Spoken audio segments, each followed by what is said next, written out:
Sallallahu ala Muhammad, sallallahu alayhi wa sallam, sallallahu ala Muhammad. Bismillah, alhamdulillah, wassalatu wassalam ala rasulillah. Respected Professor from the International Open University, Dr. Anwer Sahib, Chairperson of the Jeddah Sister Student Committee, Sister Huma Khan, and my dear brothers and sisters in Islam. Assalamu alaikum wa rahmatullahi wa barakatuhu. My name is Maimoonabegum and I have graduated from the Bachelor's of Arts and Islamic Studies degree from IOU. And currently I am pursuing my Master's of Arts and Islamic Studies degree from IOU as well. On behalf of Jeddah Sister Student Committee, I will be your host and I humbly welcome all of you to this beautiful gathering. Jeddah Sister Student Committee has organized this event with lots of love for our university, as we believe we benefited and learned so much from our university, and it is enjoined on us to practice and share what we learned. Jeddah Sister Student Committee has organized this event, and we got this inspiration from our enthusiastic chairperson, Sister Huma Khan. She has done her graduation in Bachelor's of Arts and Islamic Studies program. She is an active member of the society and a profound da'i. She is also the founder of an amazing youth club called the Saturday Youth Club.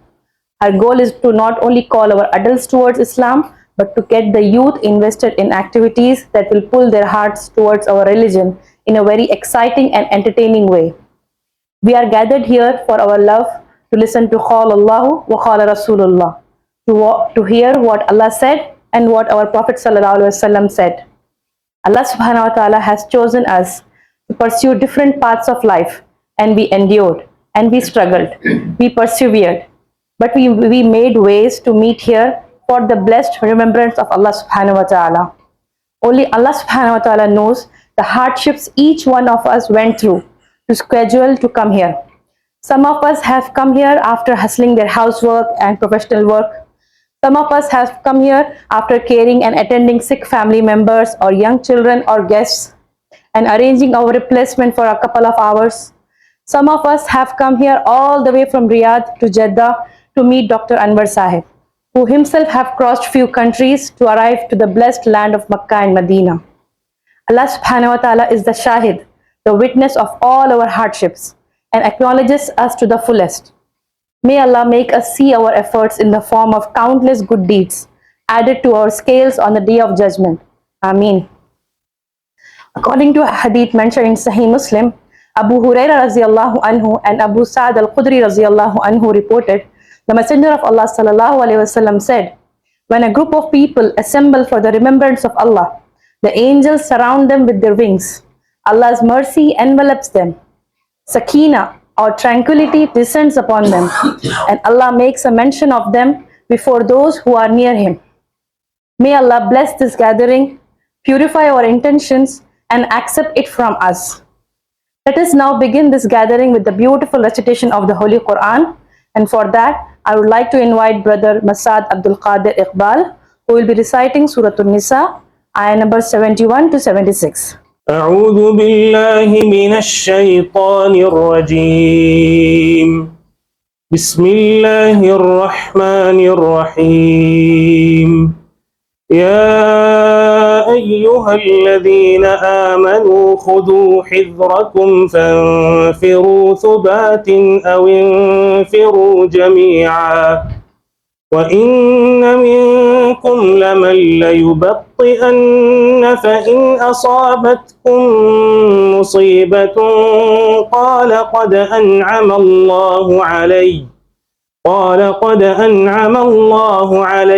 إذ لم أكن معهم شهيدا ولئن أصابكم فضل من الله ليقولن كأن لم تكن بينكم وبينه مودة يا ليتني كنت معهم فأفوز فوزا عظيما فليقاتل في سبيل الله الذين يشرون الحياة الدنيا بالآخرة ومن يقاتل في سبيل الله فيقتل أو يغلب فسوف نؤتيه أجرا عظيما وما لكم لا تقاتلون في سبيل الله والمستضعفين من الرجال والنساء والولدان الذين يقولون ربنا أخرجنا من هذه القرية الظالم أهلها واجعل لنا من لدنك وليا واجعل لنا من لدنك نصيرا الذين آمنوا يقاتلون في سبيل الله والذين كفروا يقاتلون في سبيل الطاغوت فقاتلوا أولياء الشيطان إن كيد الشيطان كان ضعيفا. Allah subhanahu wa ta'ala says in these ayat, O believers, take your precautions and go forth either in groups or together. There will be some amongst you who will lag behind, so that if you face a disaster, they will say, Allah has blessed us for not being there amongst them. But if you return with Allah's bounties, they will say, as if there had been no bond between you. We wish we had been there with them to share the great gain. Let those who would sacrifice this life for the hereafter fight in the cause of Allah. And whoever fights in the cause of Allah, whether they achieve martyrdom or victory, we will honor them with a great reward. And what is with you that you do not fight in the cause of Allah and for oppressed men and women and children who cry out, Our Lord, deliver us from this land of oppressors. Appoint for us a savior, appoint for us a helper, all by your grace. Believers fight for the cause of Allah, whereas the disbelievers fight for the cause of the devil. So fight against Satan's evil forces. Indeed, Satan's schemes are ever weak.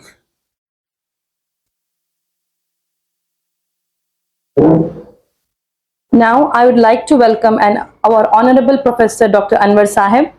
Dr. Muhammad Anwer Sahib Al-Madani gained admission to the Medina University at the age of 14, where after completing high school, he completed his Bachelor's of Arts in Islamic Studies, as well as his Master's and PhD in Quranic Sciences. Dr. Anwer is the Imam of Masjid At-Taqwa in New Zealand, as well as the founder, member, and the chairman of its parent body, At-Taqwa Trust. He is also the president of the Federation of Muslim Scholars of New Zealand and lectures in Islamic law at the International Open University, where he is the dean of its Islamic Studies faculty, as well as the lecturer for various courses such as Tafsir, Hadith, and Aqidah.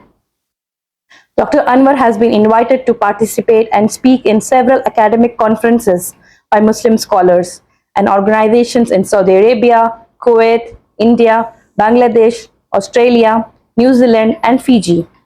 He has also been invited to speak on national television and radio shows in Saudi Arabia and other countries. Now, Dr. Anwer will be illuminating us on the topic, A Muslim's Role in Today's World. We would like to benefit and learn from his presence here in Jeddah, Saudi Arabia, and pray to Allah subhanahu wa ta'ala to add it to our records of good deeds for attending a gathering to seek knowledge only for the pleasure of Allah subhanahu wa ta'ala. أعوذ بالله من الشيطان الرجيم بسم الله الرحمن الرحيم إن الحمد لله والصلاة والسلام على رسول الله وبعد السلام عليكم ورحمة الله وبركاته. Barakallahu fikum. I said it in one breath because from Auckland we come directly to Dubai. And after that we proceed, though my route this time wasn't that way. First of all, before I start, I thank Allah Azza Jalla, the most gracious, the most merciful. And after that, all thanks due to the brothers and sisters for this to be possible to happen. And the brothers and sisters who have been after organizing this in a way so that we all can reap the rewards of. This time my journey is a bit different. I came with my family, my only one wife, and her children. And not every one of them, just the last four. So they are in Makkah, and Jazakallah khairan, all these brothers who came from Riyadh and picked me up in Makkah, and here I am. And I'm feeling uncomfortable. I would be very frank, I don't want to get used to this kind of thing where people, they come and pick me up. I normally drive everywhere by myself or get a taxi and get there. But I just didn't want to annoy you people or maybe sadden you people, so I accepted it. Barakallahu fikum.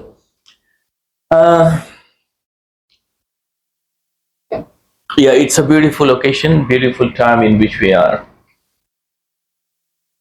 Time is only a factor. People are the ones who decorate the time or make it memorable or something no one wants to remember. So time is just a factor. It depends on how you use or abuse it. From here, Surah Al-Asr, Wal Asr, Inna Al-Insana Lafi Khusr. We already know about this surah, right? Barakallahu fikum. What we as Muslims are supposed to do. Whenever we ask this question, you will think that it's related to our current situation. Normally everybody thinks like this. But every time we forget, what is my role? What I have done and what I should have done and what can be done and is possible to be done. Our problem is those who are the kings, the emperors, the khulafa, the ministers, what they are doing. We are too busy about them. Believe me or not, Yawm al-Qiyamah, you would not be asked about your king or queen. They are not going to take you to Jannah or you stop you from Jannah. So they are totally out. Yawm al-Qiyamah, you will be asked about you. You will be asked about those who are very beloved to you. You will be asked about those who are closely connected to you. You will be asked about those mandated on you. It wasn't your choice. Your choice, if you love this dunya, would have been someone else to be your family. Your choice by choice, if you love akhirah, it will be absolutely your choice would have been someone else. It's simple. None of us are here in the levels of Abu Bakr, Umar, Uthman, Ali, Maryam, Khadija, Zainab, right? You get my answers. Or you are in those elite. If it is fame, then let us mention number 7 bus. Right? It's true. You know number 7, right? Who is number 7? You live in Saudi? Ronaldo. Ah, come on there. CR7 or whichever 7 he is, right? Come on. So if you are after fame, were you thinking of someone else? No, good. Okay, you'll be right. You get my points now, right? Or if it is money, then absolutely someone else. So we are none of these. Either that way or that way. We are in the middle. Khairul umuri awsatuha. The best is what is, in the middle. So when I said mandatory, we did not choose who my father or mother is. The only one you chose was who, ya akhi? Say it loudly. You chose someone for yourself. My wife. Wives, mashallah, that's good, nice, mashallah, okay. And the sisters, they chose a husband. Yes, that's the truth, that's Islam. That's the only thing you chose, and that's the only thing which you can disclose, ma'as-salama. Isn't that true? The only relationship which you chose, and the only relationship because you choose, you can also decide this is it. Once you have children, they are always your children. Once you are parents, you are always parents. Siblings, you are always siblings. It's not today, You are a good sibling, alhamdulillah, you still, no, you are not my brother anymore. You say that, but it's still that person is your brother. So you see, likewise, we are in an environment, some of the things we chose, like being in Saudi Arabia. Some of the things is impossible to be chosen. Say, for example, what surrounds you in an environment in which you are. You can choose and pick and choose what is better and avoid what is not. That's a different matter. But as a global matter, we live in a time, whatever is around us in this dunya is not in your hands. That's why Yawm al-Qiyamah you would not be asked about, what did you do about global warming? Most of it is not in our control. Yeah, many things they say, but the fact is it's not in our control, most of it. You can minimize some of those things, which is still not in your hands. Those things are for big boys, not for us. If you, Yawm al-Qiyamah, you would not be asked the question, why did you do Hajj in Ferrari? You should have been doing it on a horse. Nobody will. Well, horses were then and cars are today. We were speaking about it, right? That's it. Simple.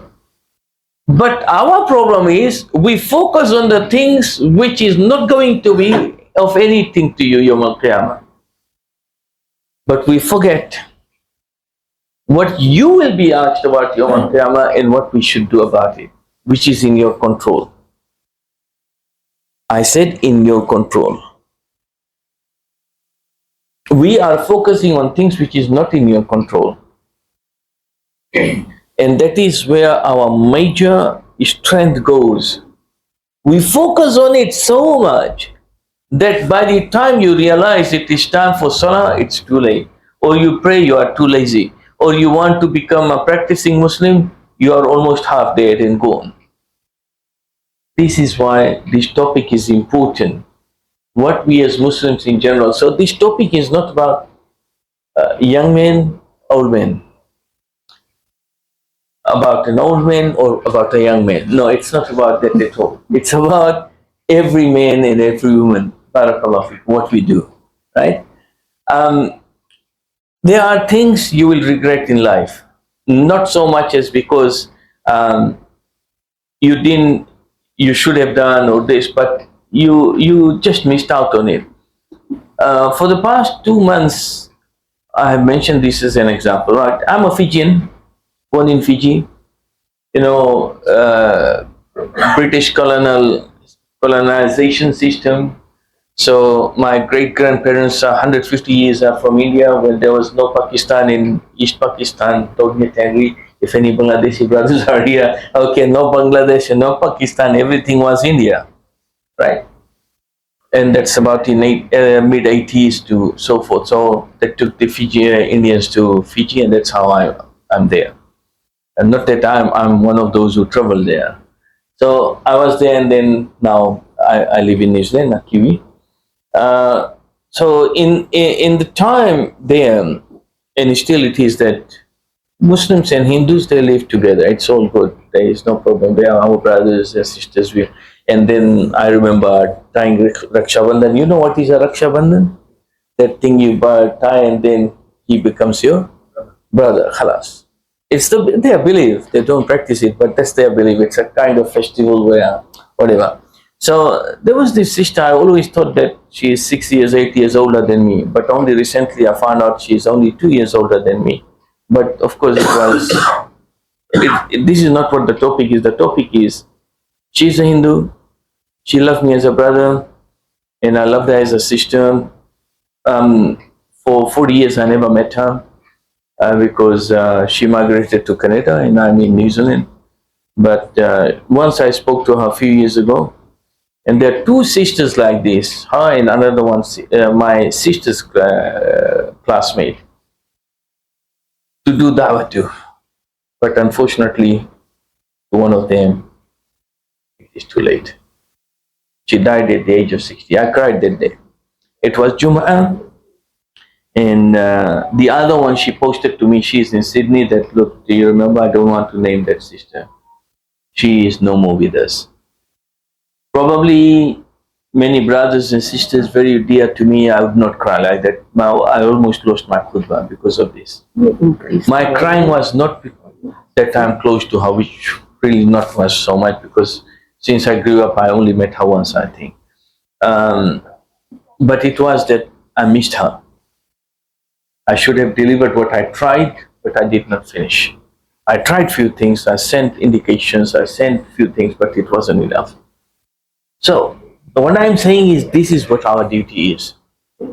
And this is a moment which we are going to regret. So if you have someone, you know, a brother or a sister, and they are not Muslims or not practicing Muslims, then this is your job. There is no other job better than this.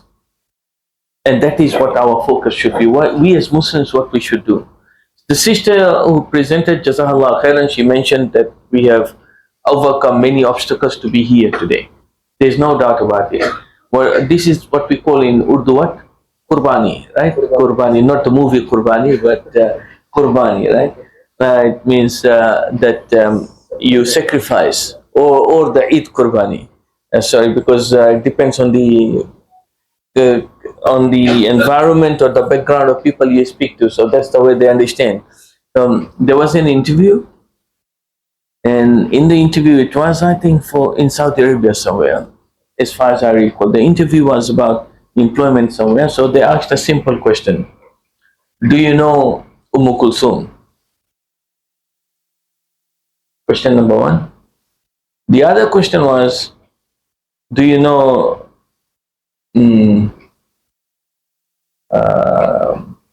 anyway, so those who were in movies and films, they thought Kulthum, the famous singer in Egypt, they mentioned her. And those who are after Islam, they mention Kulthum as Sahabiya radiallahu ta'ala anha. You see the interview and the joke, how it goes. And this way, for, I think there was Muhammad Abdul Wahab. Muhammad Abdul is one of the famous singers. And so this is the way it is. This is the way people, they connect. When you mention something with one name, people will connect him or her to what they know. That's why I always say, when they come in, they're asking, I want to name my child this and this. Many of them, they would say, I want to name him Salman or Shahrukh. I say, don't. It's not haram, but because of the trend and the culture, we already know. We live in a global village. You'll be wondering from where Sheikh is getting all these names. I'm part of you people. I'm not immune. Many of these things I didn't know. Wallahi, I didn't know. When I was brought up, when I spent from the age of 14, 19 years in Medina, I didn't know these people at all. But now everything pops up in the screen. Who is this? Who is this? Then I find out he is Fulani, is Fulani. If I don't know, I need to deliver lectures. I need to know a few people here and there. Not that in a bad way, but in a way where I can relate to people. So this is it. When you talk to people, they will always relate to what they have in their background. If I give any name and you have no one with that name, you would not be able to relate it to anyone. If I say Muhammad sallallahu alaihi wasallam, we all Muslims know, khalas. Here there is a funny thing which happened.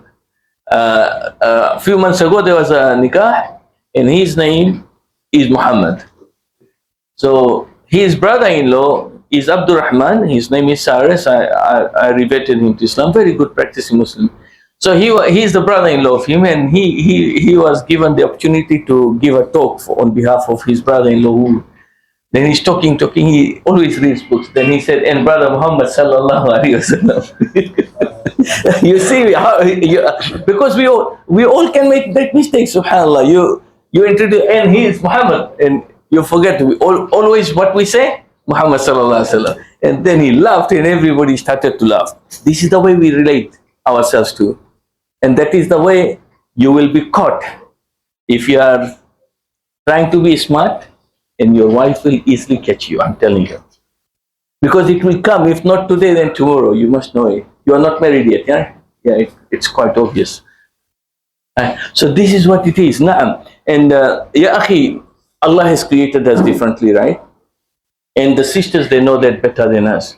Wallahi, for us men, it's like Surah Al-Fatiha, very easy. You memorize, you become Muslim now, afternoon, you already know Surah Al-Fatiha, khalas. But sisters are like Surah Al-Baqarah. All our life we memorize and we revise and we keep on forgetting. We go and read the tafsir and next day we revise again. This is the way created. But if sisters, they become Surah Al-Fatiha, they are not sisters anymore, I'm telling you. It's obvious as that. That's the way Allah created them. And that's the way they have to think like that. That's, again, it's a matter of relating yourself to your background. If the women, they start to behave like men and think like men, khalas, there will be no woman in this world, ya akhi. You get my point? So when a woman thinks differently from you, when she gets angry at you, when she doesn't agree with you, be happy. We don't get happy, right? And when you upset her, she gets upset and she won't be happy with you. But the truth is, we should be and they should be. Because if men, they start to act like women, you know, which is more common now, astaghfirullah. Let me twist the example. Say, okay, when you go back home, when you imagine brothers, you go and they hear some powerful speech, shaking this, you know, everything. I can't do it, but I'm trying to keep up with my age, you know. So then you go home and you see your wife sitting with a big tasbih and beard and mustache and astaghfirullah wa atubu ilayh. What is this?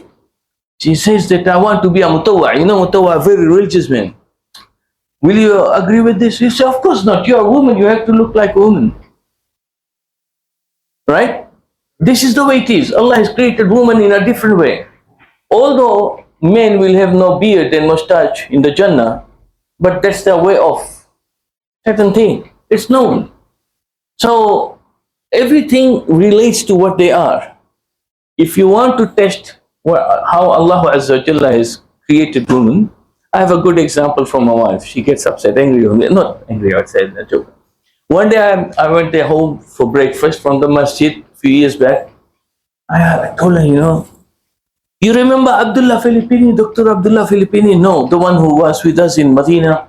And this she forgot that we were in the same building, basically.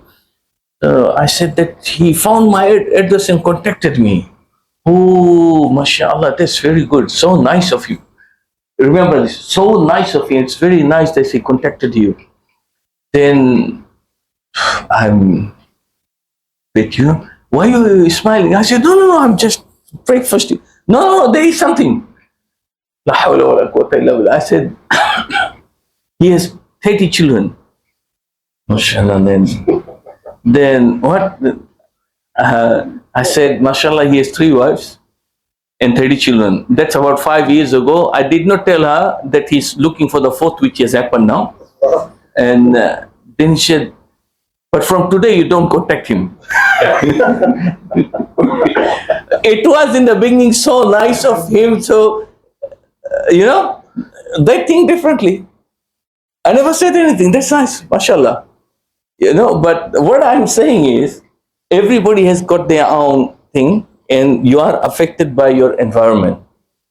So in this environment, while we all share different things, we all have different personalities, we all have different needs, and the thrill which comes to us comes from different things. Somebody has the thrill with biryani, another with kapsa, another one with the Chinese baituti or whatever it is, right? We all have different way of getting along and getting excited. For me, what really gives me thrill is when I'm with soccer. And that's the unfortunate part. Soccer, football, right? So everybody has got their own thingy, right? And the sisters, it's all about maybe someone, not everyone, with kitchen and cooking, and the new thing is all about online shopping, right? It was before window shopping. I don't know which one is cheaper now, but it's there, unfortunately, right? It's there. So everybody has got their own thing. And you know, when you go to shopping centers, Sisters, Allah makes them, they were something called bionic woman, like a superwoman. All the pain and ache left behind at home. For those few hours, wallahi, the men, they struggle and they drag themselves behind. Not that I don't want to pay, they're happy to pay. They would rather give them the wallet and sit down somewhere in the men's section and wait for them. Do they pretend at home and lie? No, they don't. It's like they have taken something and now they're in the market and this super energy. Right? Isn't that true? It is. Now, we want that same thrill, we want that same joy to come in our life for other things. And how can we bring that is important. I've given a few examples from so many other which I can give, that how people, they get excited. When you are young, your excitements could be different. When you grow old, it can be something else. In the younger age, your taste could be totally different. For me, I used to go for months and months, probably never drink tea. Now to live without that special character is just about not possible. You develop things, right? Yeah, and this, whoever has got whatever taste, it is part of your thrill. Let me explain the word thrill. Thrill means excitement. It doesn't mean that you have to take ganja only to get the thrill. No, that's a haram way. I'm talking about halal ways, where it gives you energy, where it gives you happiness, where it gives you satisfaction, where it makes you active, where it makes you forget the pain in which you are, where it makes you forget that you are getting old, where it makes you forget that you have so many responsibilities. All the responsibilities itself becomes exciting in itself. So this is what we want to bring to our life. And as I said, many of us, we think that I have to be in the masjid and holding a member stick and then giving a talk and a khutbah. That's the only way to go to Jannah. No, ya akhi, if that is the case, from Jeddah, maybe only a few hundred people are going to Jannah. What about the others? How many Sahabas were khatib? Very few. In the time of Rasulullah sallallahu alaihi wasallam was only Rasulullah. Then what about the Sahabas who died within the life of Rasulullah? But every Sahabi, they had their own qualities. Some good in jihad, and others good in tijara, business, others in few other things. Some to do with Quran, Zayd ibn Thabit, known, and others. Even if some were not famous, mashhoor from the Sahabas in anything, still they were good in something. They were chosen to be the Sahabas. Now this is what we want to find in ourselves. What is your talent? What gives you excitement? What makes you happy? Because you don't want to do anything where you struggle. That's why when your children, they go for a career, don't force them to do something they don't enjoy. Guide them to something which they enjoy to study, which they will enjoy to work. Right? So this is something very important. Many of us, we have this mentality, especially of Indian and Pakistani and Bangladeshi background, which are none of, that every one of your son and daughter has to be a doctor. So if everyone is a doctor, who is going to be the patient? You get my point? And we force this. This is totally wrong.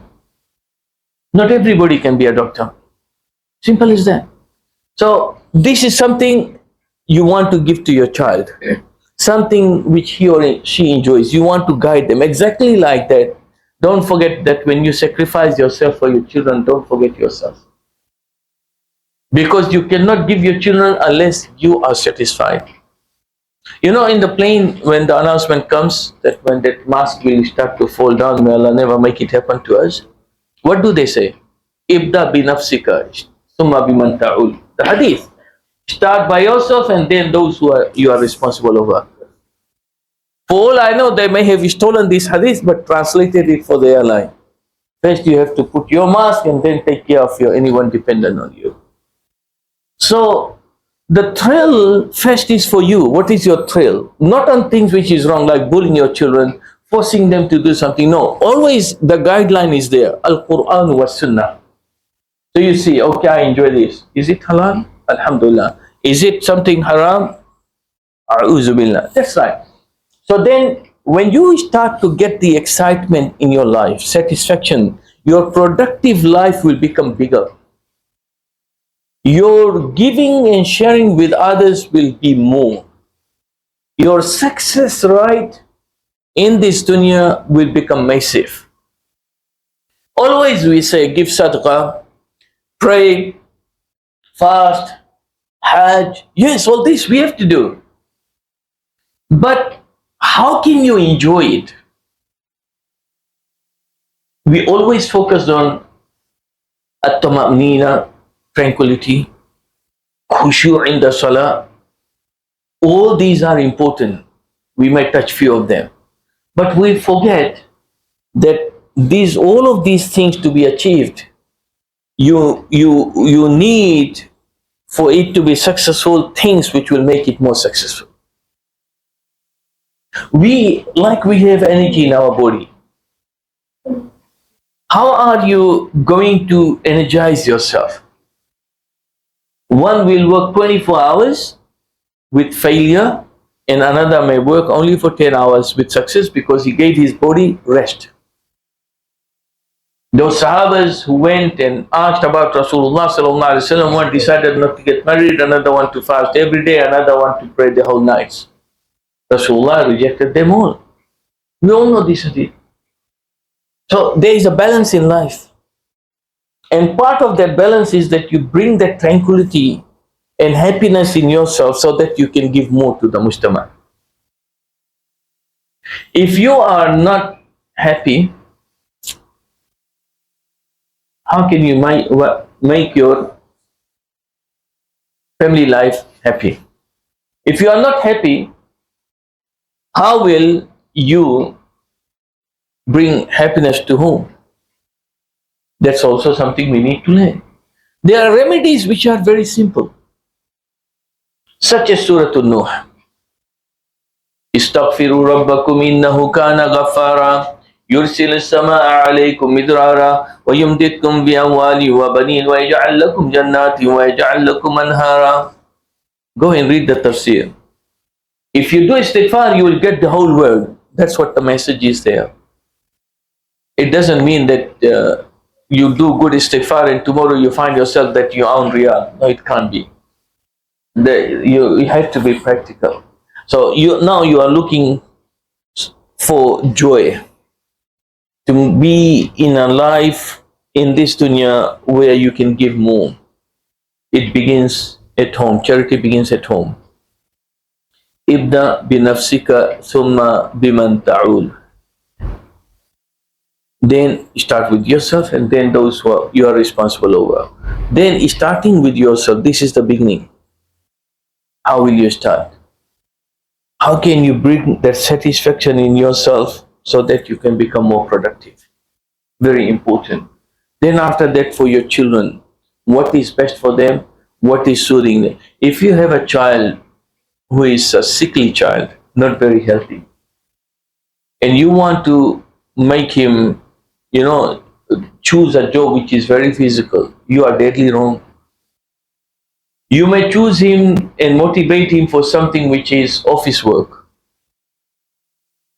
If you have a daughter and you are educating the daughter and you decide that when she grows up she will work outside, where if you decide and she decides, there is a very strong hidden message underneath it.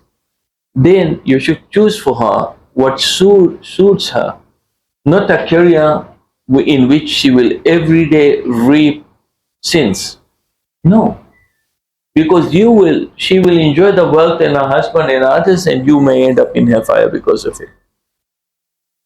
So you have to choose things which is pleasing to Allah Azza wa Jalla, for yourself and for your family. There's so much which we can do. Enough is if we are able to do that for ourselves and our own ones first. It is like adwa, it is contagious. When you do it, others will benefit from it naturally.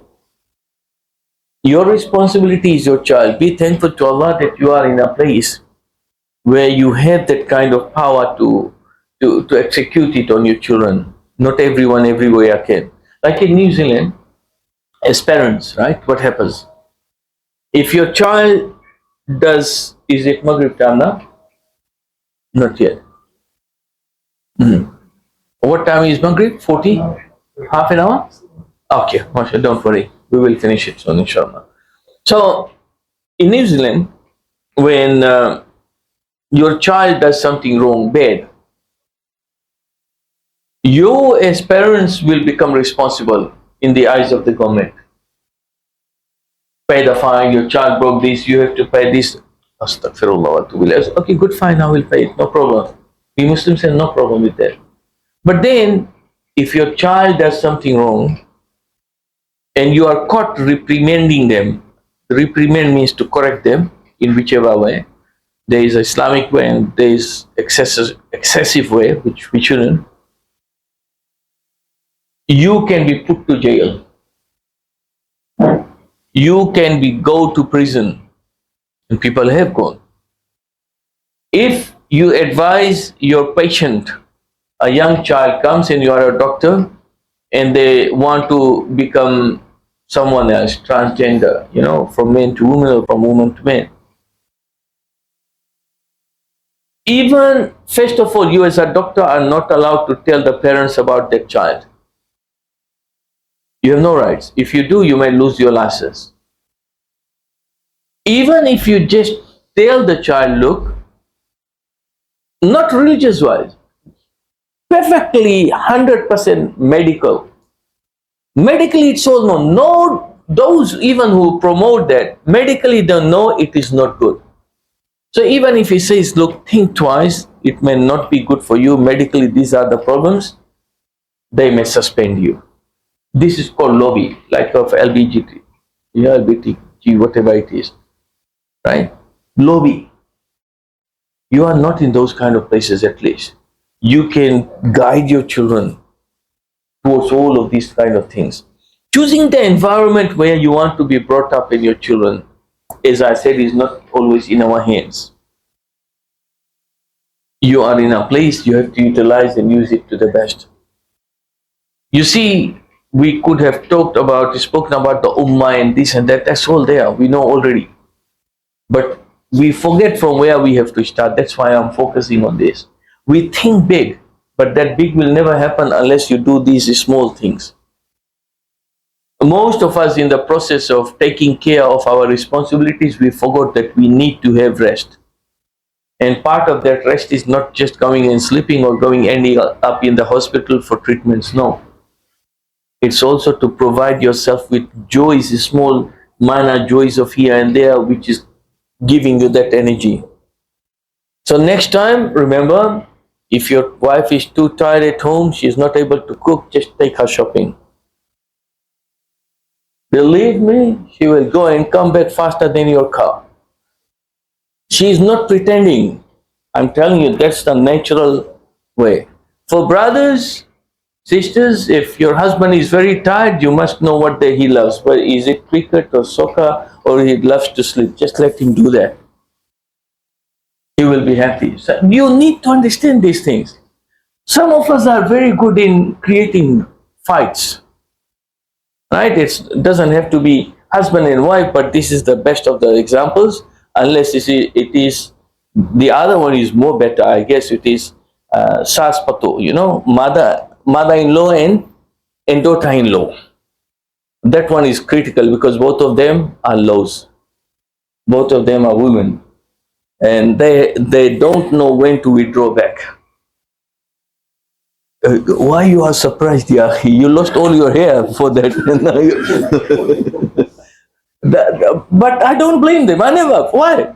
Because that's the way Allah created them. Nah. So we need to know, we men, it's natural, right? When you want to say something, you will think twice. Maybe it's better not today.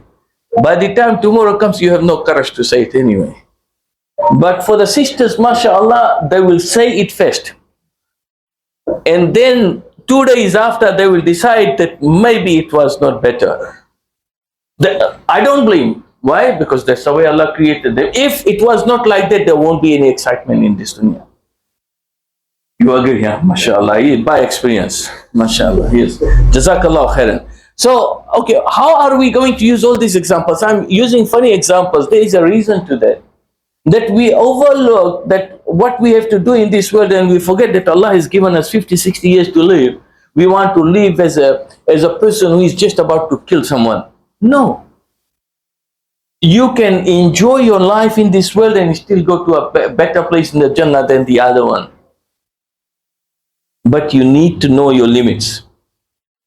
You need to know that there are 6 stages, and some they mention 7 of the darajat of shaitan to take you away from Jannah. And Ibn al-Qayyim, he mentioned it. First is the shaitan wants to make you what? Mushrik. Which if he fails, he wants to make you bid'ati, the Urdu word, right? Mubtadi', someone who commits innovations, loves it. Which if he fails, wants you to commit al-kaba'ir, major sins. Which if it fails, then will make you do as-sagha'ir, minor sins. Which if it fails, then it will make you do al-maftulu al-fadil, that it will make you do things which has less rewards compared to which has got bigger rewards.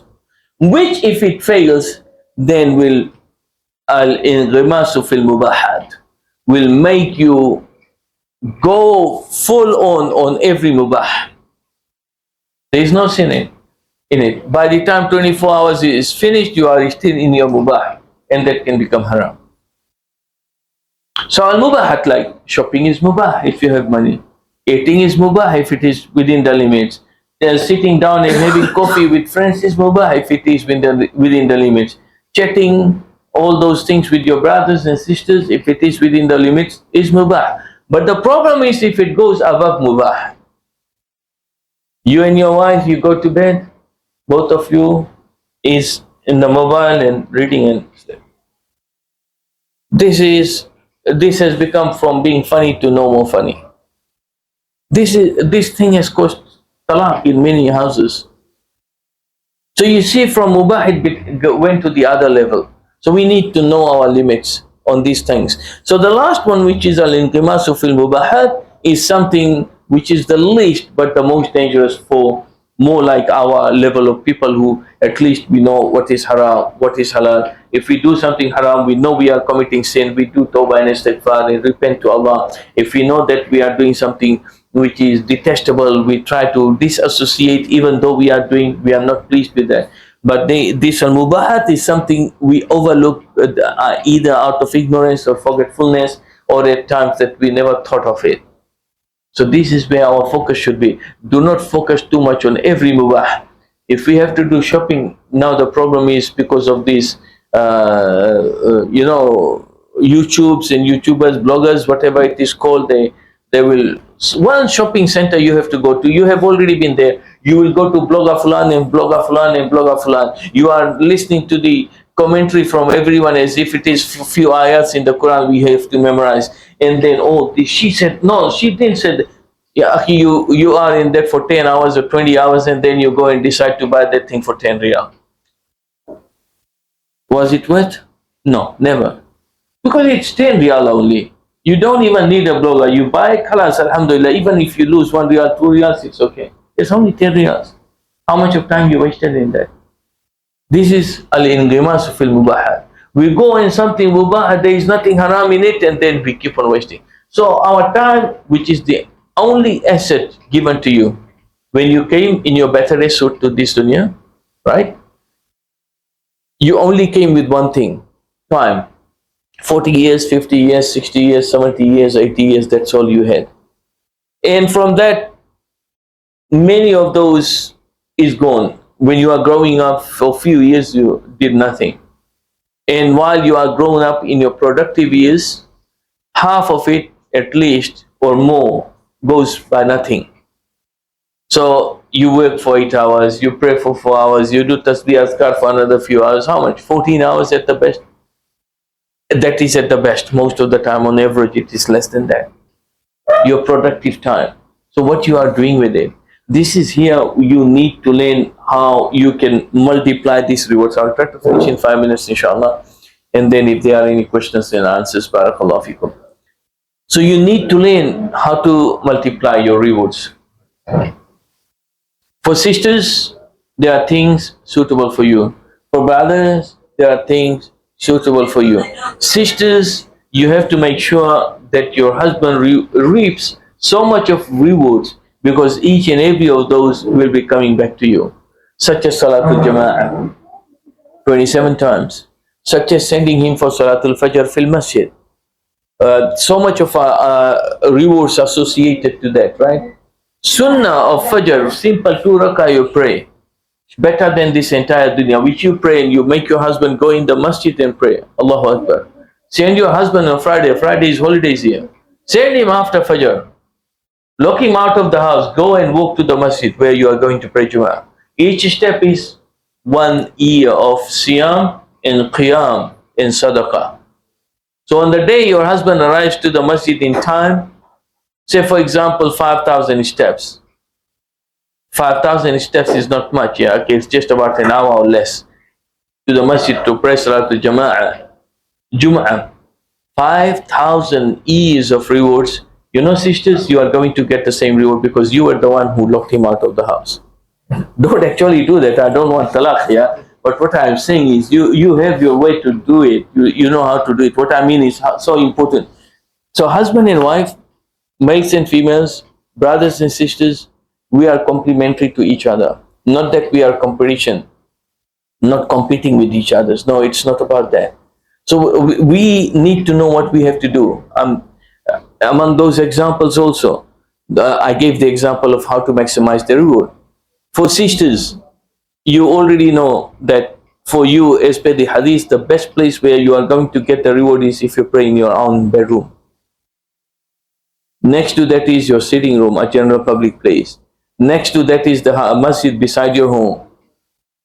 And so like that. So you go out of your house for a reason.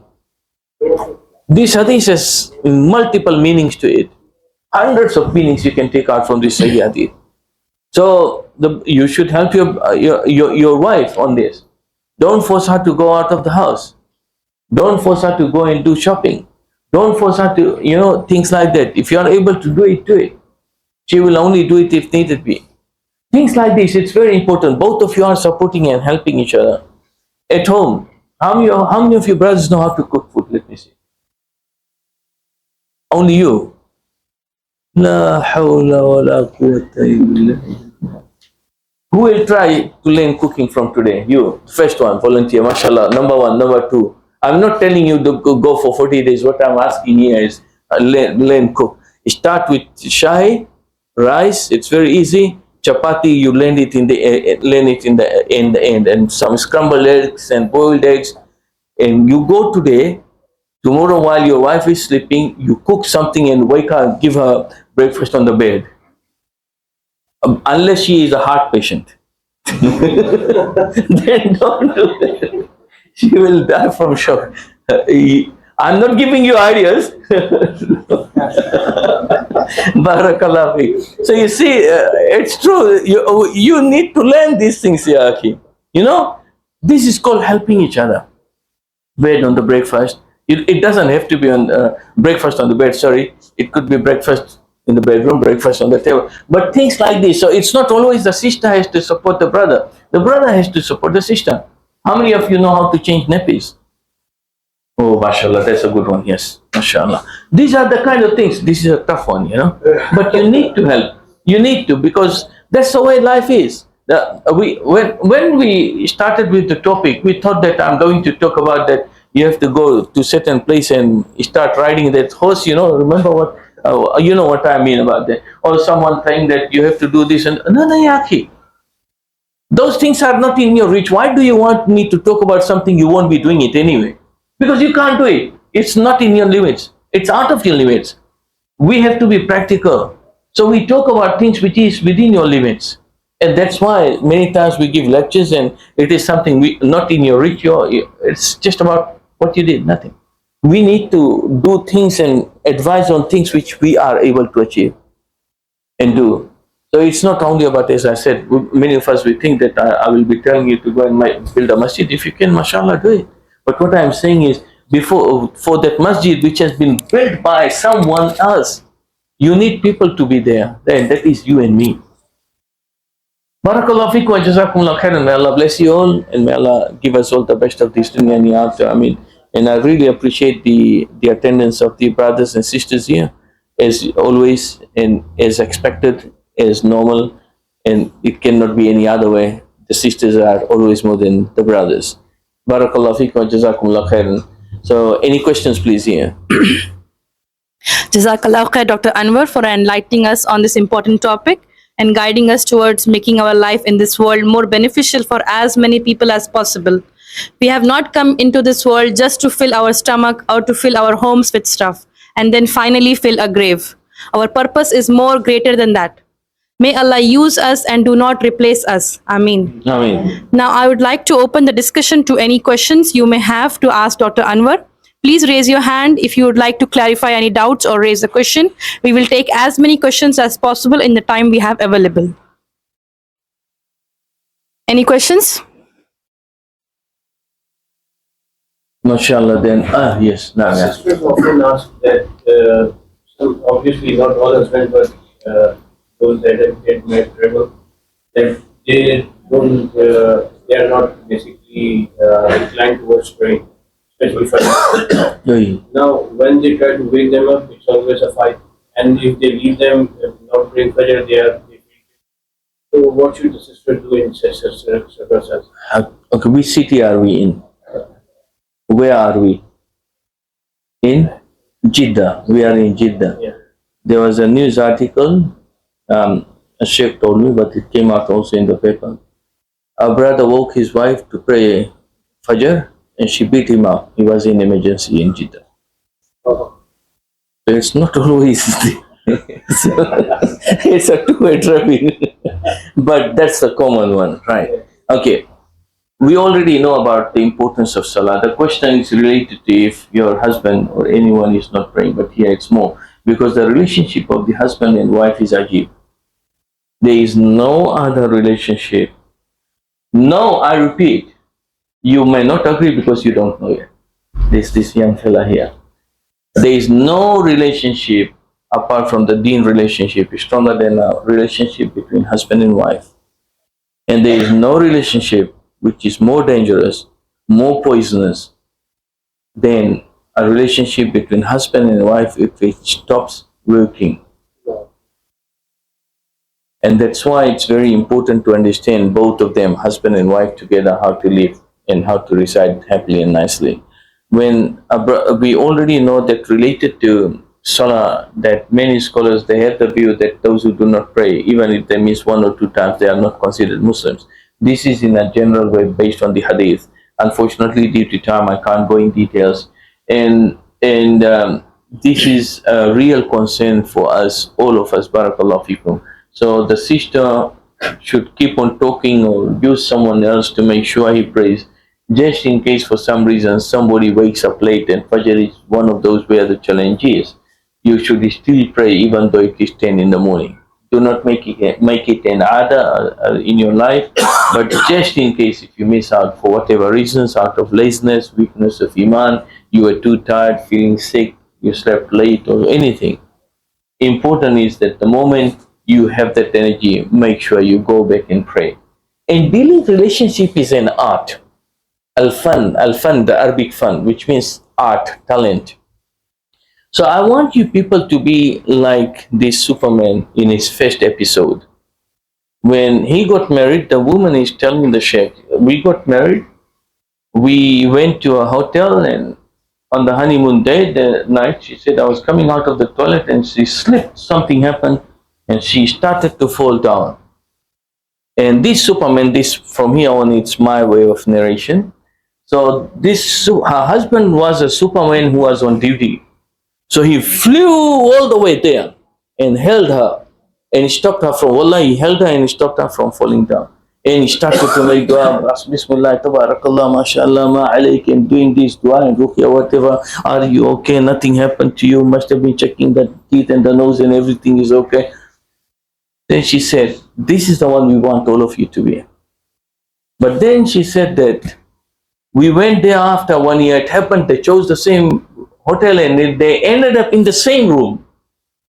But this time, after 1 year, the Superman had retired. He had become something else. After being retired, he became retirement in 1 year. Khalas. So she slipped and she fell. And she fell. She fell down. And the man got angry. Mate, are you blind? Can't you see? As if she intentionally fell down there. You should take care of yourself. We don't want this to be done. You see, we want the first one, not this one. This is what is called the talent, the art of dealing husband and wife, regardless of your age. Just a few days ago, I told my wife that if I tell you how much I love you, you will die out of heart attack. And I mean it, but doesn't mean she will die. She is strong-hearted. But what I'm saying is that things like this, you need to know how to talk. It's very important. This man who was walking on the road and on the veranda, there was this man and woman, and I gave this example last time, that he saw the full moon and he's asking the wife, did you see, honey, that full moon? The wife says, yes. Husband is saying, isn't that very beautiful? She said, yes. Then the husband is saying, wallahi, but you are more, wallahi, anti ajmal min al-qamari fi laylat al-badr. You are more beautiful than full moon, She got very happy. And the man who was walking down, he got very happy. He said, inshallah, I will say the same to my wife. So he goes to his wife. I don't know whether it was same night or some other time. And he goes, hey, wife, come here. You see that full moon up there? Then she said, do you think I'm blind? Of course I can see it. So, yeah, the reason I'm saying is, sometimes your husband or wife might be saying something for a reason. You need to think twice before you say. Even if your wife considers you a tube light, you know what is a tube light? Younger ones, you know what is a tube light? Tube light is you on the light and you wait for do tasbih and istighfar, then the light will come. Right? That's tube light. It means you are very slow. You are very slow. Even if your wife thinks that you are tube light, it's okay. Better than being a lightning, because that will be divorce. So yes, so you need to think what you say, because what is uttered out, it is never going to come back. You can't take it back. Now, so learn the art to deal with others, not only husband and wife, with your brothers, with your neighbors, with everyone. Of course, first of all, with Allah Azza wa Jalla. So barakallahu fikum, jazakumullah khairan. Yes, next question. Dr. Anwar, we have a question from a sister. She's asking, my question is, as a student and working from home, I'm trying to fulfill all the basics in Islam. Sometimes I think we are not doing enough ibadah or good deeds. How can we know we are good enough and Allah is happy with us? I think I'm not utilizing my time properly. Those women who have a career, they think they are not fulfilling responsibilities. So those women who are married and want to work. So balance between work and Islam and family responsibilities.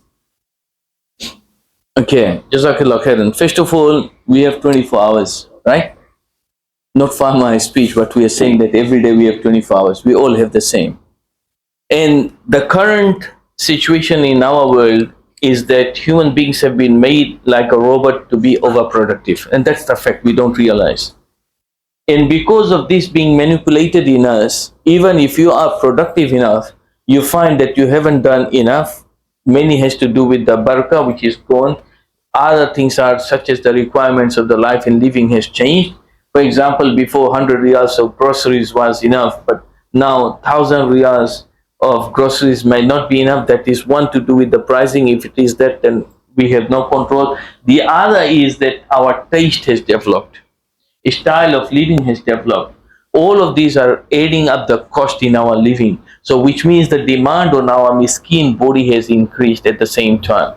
What the wages were 40 years ago here is almost same to that. The prices of things have gone. I left Medina in 1999 In these 25 years, I have seen many products with my own eyes 4, 5, 6 times more. Funny enough it is to say that I realized that few things in Saudi is more expensive than New Zealand. I never thought this day will come where I will find the same product here more expensive than in New Zealand. I can't believe that. And Saudi, which used to be so cheap, and still is in many ways. So all of these relates to our issues where we feel that we may not have done enough. When it comes to that, and you have multitask, you need to prioritize. It's not any more about only balancing. You need to prioritize. What is Haqqullah? What is Wajibat? Haqqullah, you know, all the prayers and everything. Then there is the right of your husband, the right of your wife, the right of your children, and so forth. You need to prioritize. It's not that somebody who is a friend of yours and you go and sit with him in a maqha, you know, maqha, coffee shop.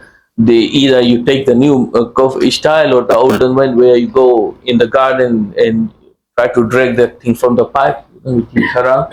All of this, whichever it is, right? So no, you need to prioritize the things like that. That's haram, by the way.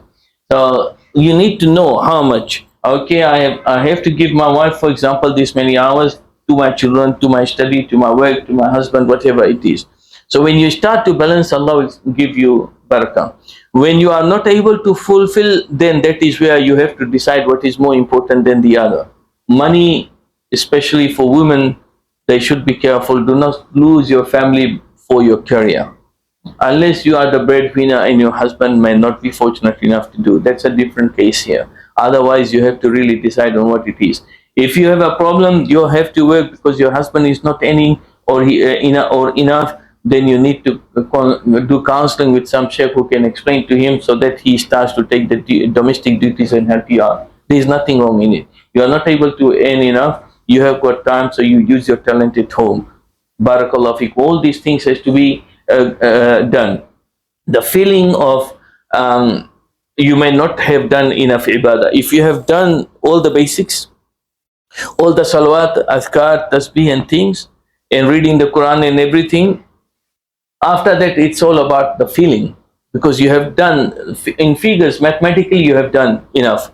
It is only about the rewards which gives you that feeling, the satisfaction. It may come and go. This is where you need to make dua and ask Allah, Ya Allah, sorry, give me satisfaction, give me some muhabba in what I am doing, and you will get it, inshallah. Barakallah fikum, jazakumullah khairan. May Allah give us barakah, all of us, inshallah. Do we have any questions from the brother's side?